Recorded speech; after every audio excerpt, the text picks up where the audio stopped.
Hello बड़ी, you watching WhatsApp party. तो आज हम बात करने वाले हैं डंकी वर्सेस सलार, जो सोशल मीडिया पे इनके फैन ने किया हुआ है। मैंने जब ट्विटर खोल के देखा, जो कि इस वक्त एक्स है, उसमें एक तरफ शाहरुख खान के फैन थे, एक तरफ सलार के फैन थे। कोई डंकी की बुराई कर रहा है तो कोई कह रहा है कि सलार भी, ये भी प्रभास की मूवी डिजास्टर होगी जैसे लॉर्ड आदि पुरुष हुई थी। लेकिन ये तो वक्त ही बताएगा कि कौन सी फिल्म चलती है, कौन सी फिल्म फ्लॉप होती है। इसको जो ऑडियंस देख रही है वो डिसाइड करेगी कि ये मूवी, इन दोनों में से कौन सी मूवी किससे ज्यादा पैसे कमाने वाली है। इसकी गारंटी मैं नहीं दे सकता। तो आपस में लड़ते रहते हैं, लेकिन सबसे पहले हम बात कर लेते हैं शाहरुख खान की मूवी डंकी के बारे में। जब मैं डंकी को देखने लगा तो मैं बहुत ही ज्यादा एक्साइटेड हो गया था, क्योंकि इससे पहले शाहरुख खान पिछली दो फिल्मों में लड़ते मरते हुए नजर आए थे, लेकिन इसमें मुझे शाहरुख खान का थोड़ा पुराना लुक और पुराना स्टाइल भी मिलने वाला था, क्योंकि कुछ रोमांटिक स्किल्स और उनके जो कॉमेडी करने का स्टाइल था वो मुझे इस फिल्म में मिलने वाला था। इस वजह से मैं बहुत ही ज्यादा एक्साइटेड होकर ये फिल्म देखने लगा। Control control.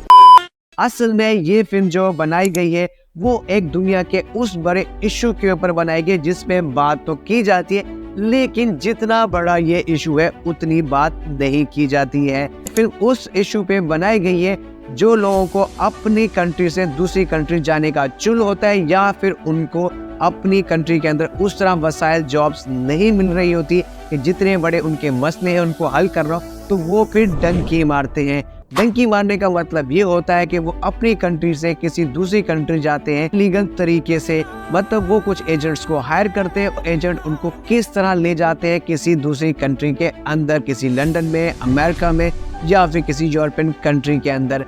तो उसके ऊपर ये बेस है, किस तरह पे उनको बीच में दुश्वारी आती है, कितनी परेशानी आती है, किस तरह वो पहुंचते हैं अपनी जान पे खेल के, उस पे ये फिल्म बेस की गई है। राजू हिरानी ने बहुत ही खूबसूरती से ये बताया है कि किस तरह इसमें लोगों को परेशानी आती है अपनी कंट्री छोड़ के, जो डंकी मारते हैं और दूसरे मुल्क जाते हैं। जब वो वहाँ पे पहुँच जाते हैं तो उनको कितनी परेशानी वहाँ पे भी पहुँचती है। ऐसा नहीं है कि वहाँ आप जाते हो तो वहाँ पे आपके लिए फरारी और रोल्स रॉयस इंतजार कर रहे हैं। शाहरुख खान ने इसमें बहुत ही अच्छा काम किया है। मुझे तो शाहरुख खान को जो लुक है जिसमें वो थोड़े ओल्ड आए हैं, मतलब कि बुजुर्ग लग रहे हैं, उसमें तो बहुत ही ज्यादा अच्छे लग रहे हैं।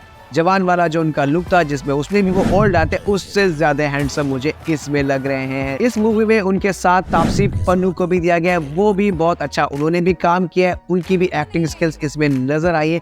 लेकिन जहाँ पे उनको ओल्ड कैरेक्टर दिया गया था उसमें मुझे लगता है कि उन्होंने उस तरह नहीं निभाया जिस तरह इनको निभाना चाहिए था।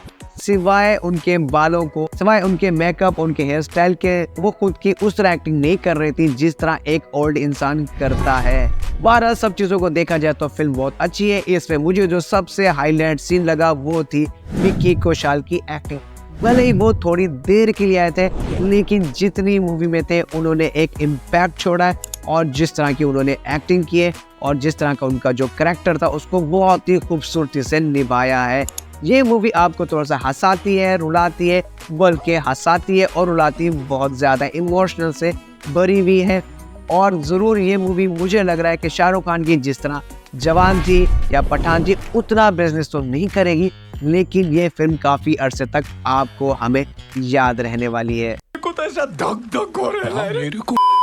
अब हम बात कर लेते हैं कुछ सलार मूवी के बारे में, क्योंकि जब मैं सलार मूवी देख रहा था तो मुझे हॉलीवुड की भी याद आ रही थी और कुछ लॉलीवुड की भी याद आने लग गई, और एक मशहूर शोज जो था HBO का उसकी भी याद आने लग गई, क्योंकि इसमें कुछ गेम ऑफ थ्रोन्स की वाइब आ रही थी, कुछ मुझे बैटमैन डार्क नाइट की भी वाइब नज़र आ रही थी, और कहीं ना कहीं हमारी लेजेंड ऑफ मौला जड की भी वाइब आ रही थी। इसमें कुछ करैक्टर ऐसे मुझे लग रहे थे जो कि कहीं ना कहीं इंस्पायर लेजेंड ऑफ मौला जड से भी किए गए हैं। बहरहाल ये मूवी को जब मैंने देखा, इसकी जो डार्क वाइब थी कुछ ना कुछ KGF की तरह लग रही थी, लगती भी कैसे, क्योंकि उसी के डायरेक्टर ने बनाई थी। लेकिन ये मूवी को इतना खींचा गया कि इस मूवी को इतना खींचना नहीं चाहिए था। मैं प्रभास का फैन हूँ तो प्रभास के लिए मूवी देख रहा था, लेकिन प्रभास के डायलॉग कहाँ है भाई?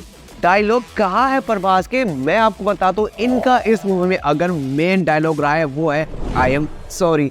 मतलब क्या है, बिल्कुल वन लाइनर इसमें डायलॉग दिए गए हैं, और बाकी जितना भी इसमें डायलॉग है वो उनके इर्द गिर्द के जो दूसरे एक्टर थे अगर कहा जाए तो वो ही इस फिल्म को चला रहे थे। जितना डायलॉग होने चाहिए एक हीरो के उतने इसमें नहीं है। सलार जब अपने पीक पर जा रही होती है, जहाँ पे आपको थोड़ा सा मजा देने लगती है, वहीं पे जा करके ये सलार मूवी का क्लाइमैक्स कर देते हैं, मतलब के एंड कर देते हैं। हमें लगता है कि अब कुछ होने वाला है, लेकिन तब भी कुछ नहीं होता और कहा जाता है कि इसके अगले पार्ट में इसको बताया जाएगा।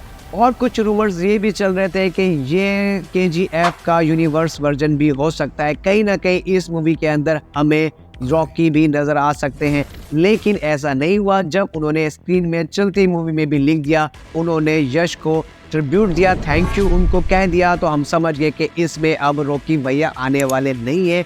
और मैं आपको ये भी बता दूं कि ये KGF और सलार का यूनिवर्स नहीं बनने वाला है, ये एक सेपरेट मूवी है और KGF एक अलग फिल्म थी।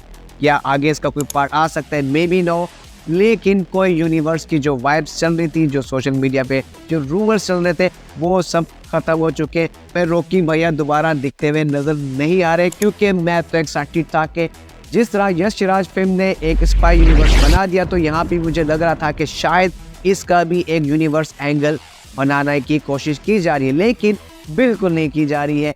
तू समझा? हाँ। तू समझा नहीं।